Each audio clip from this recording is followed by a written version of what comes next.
Hi, I'm Anna Valtonen. I'm here today. I'm very happy to be able to say hello to you in any language you prefer. I'm here to talk about one of our ideas from Umeå Institute of Design. Like Janis just told you, I'm rector there, that we think is worth sharing. And the previous speaker just proved us that predicting the future is virtually impossible. But what we'll be talking about today is really about prototyping the future. So, Umeå Institute of Design, it's a very international place.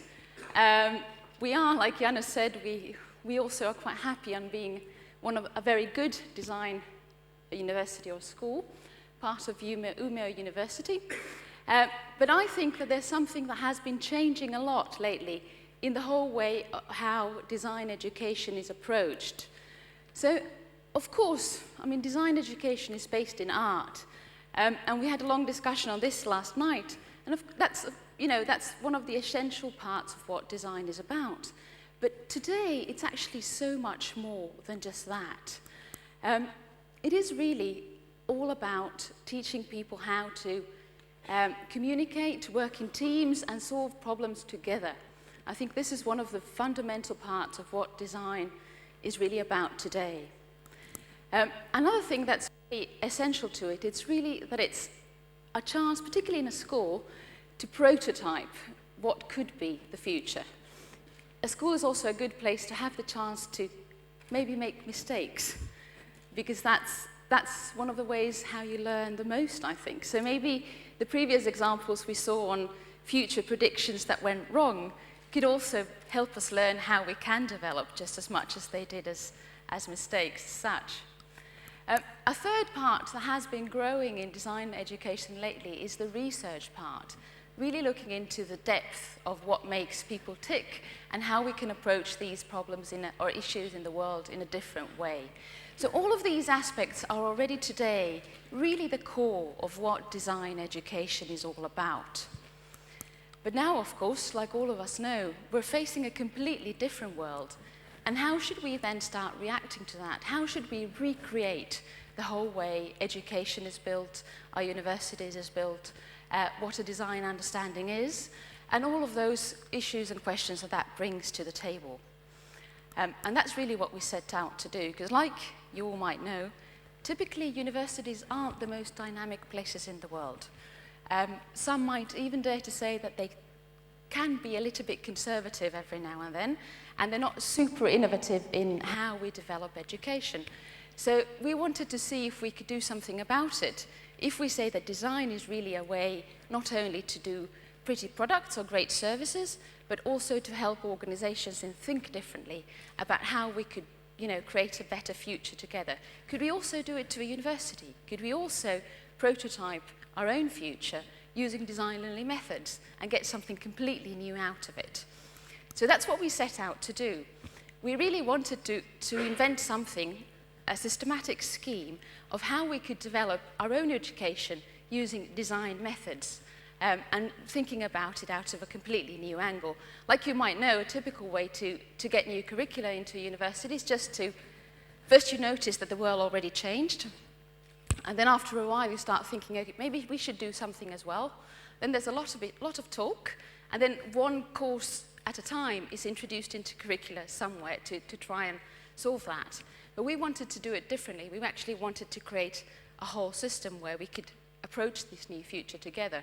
And that might be partly because I don't think there are many professions that have actually changed as much as the design profession during the past 50 years.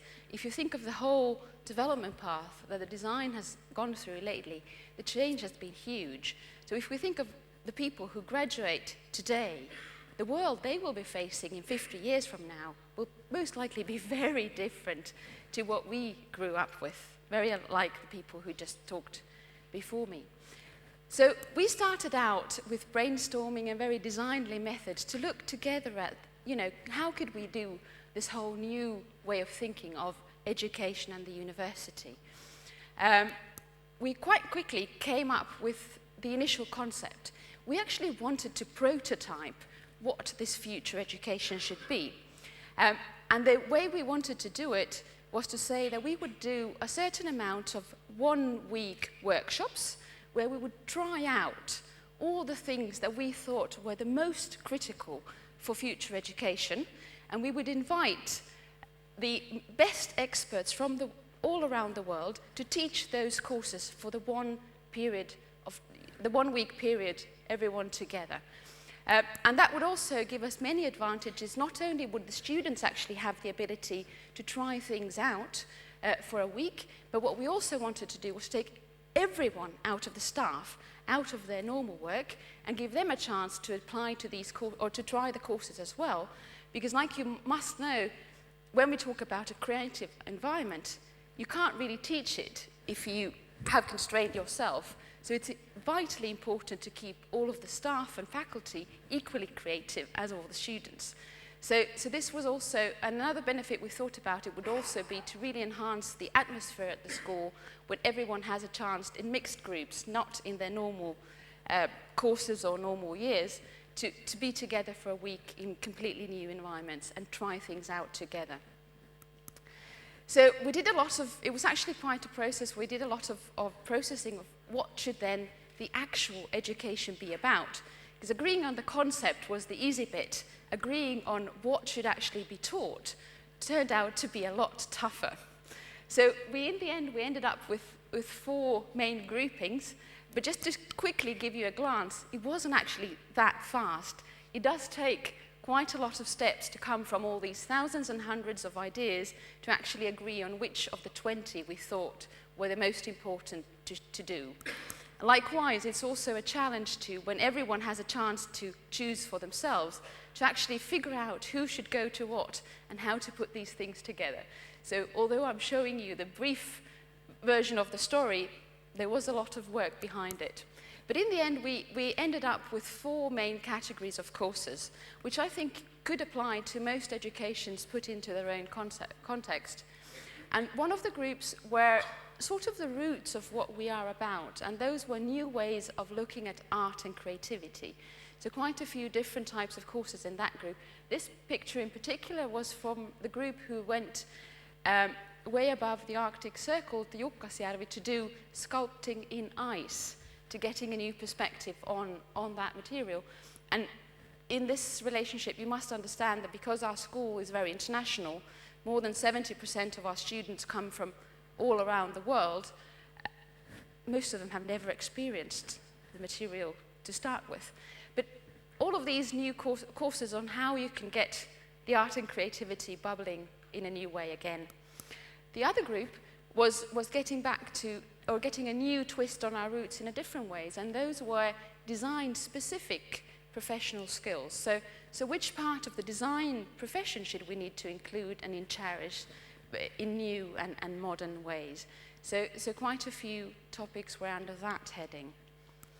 And the third one, which I think could be perfectly well applied to all of this group and the event today, was we had a setting under general professional skills which are just as applicable to design as any other. And here we had things like, this was a great example on presentation skills, because I think this was one of the most shyest boys that we had, who in a week blossomed, and it was perfectly fine to speak to an audience like you. So other things that was in this group were things like entrepreneurship or teamwork and getting to know different types of team members, things like that that could apply to any profession, I think, around in the world today. And then the fourth group is probably the one that's the toughest to exemplify in a simple way, and I'll talk a little bit more about that one, was the one about the intellectual development of the area in general that we loosely coupled under a heading called design thinking. Quite a lot of interesting things going on under that one. One was, in today's world, storytelling becomes more and more important. So one of our groups went to China, to the Aalto factory, together with the Aalto University of Finland, to really think about how we can use storytelling in a better way in our daily life. Another group was about agonistic democracy. What about if democracy no longer is only about reaching consensus, if design could equally well be used to putting up an issue, to getting a greater attention to things that we find very important. So these were just some examples of where the ice bear saving raft And the other one was a drink where you had to choose whether you wanted to pollute or to not in order to get your drink, because it was ice-capped. So of course, the little sachet had salt, so you could put salt on the lid, which meant you got your drink fast, but it tasted really horrible. Alternatively, you can take the ecologically better way and wait, take the slow lane, but then, of course, it took you time, but the drink still tasted good. So, and also new in that. There was also talk about segmentation ways. Which new ways are there to understand people? Not only to segment according to the old traditional ways, but maybe learning something new in that field. Equally, there was a course on strategic design, or how you could include design into strategic and political thinking in the world. This one done in joint collaboration with the regional government. So design is entering all these new fields where we didn't traditionally think of design being a part. There was also one on how can we think outside of the box? And if you put people who traditionally think that they are creative to actually question their own thinking, you might notice that we aren't always as free from the boundaries as we think ourselves. We might actually all have something to learn in how we can think in completely new ways. And then there was one on experience design, on how we can create completely new cities, but when the digital and the physical start to merge. This is just one local example from Umeå, where they actually did the experience design as part of the city landscape. Because like you might know, Tallinn is the cultural capital of this year. Umeå is 2014, so it was all part of that development work. So I could show you more and more of these examples. I really think that the main point of all of this is really that by prototyping what the future could carry with it, we actually gain a strategic material where everyone has participated in the process, everyone's tried them out. We can actually then take action and do things based on a shared understanding. So instead of talking about the future, which typically means that one person talks like this and the other one person talks like that, you might think that you actually talk about the same future, but in reality what happens is that you might not really mean the same thing. By doing a project like this, where you get a joint knowledge of, was that guru who we thought was the best possible person in the whole world to teach that area? Was he that great, or she?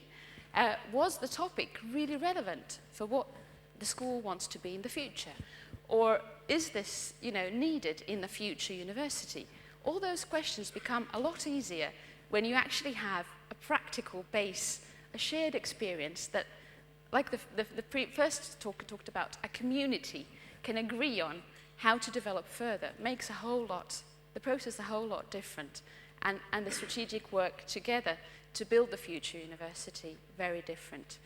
So with this, I think the main point is really that I want to share with you an opportunity of how we can together, maybe not predict the future, but at least we can prototype it. If we have an idea we really believe in, if we really want to make something happen, then let's just try it.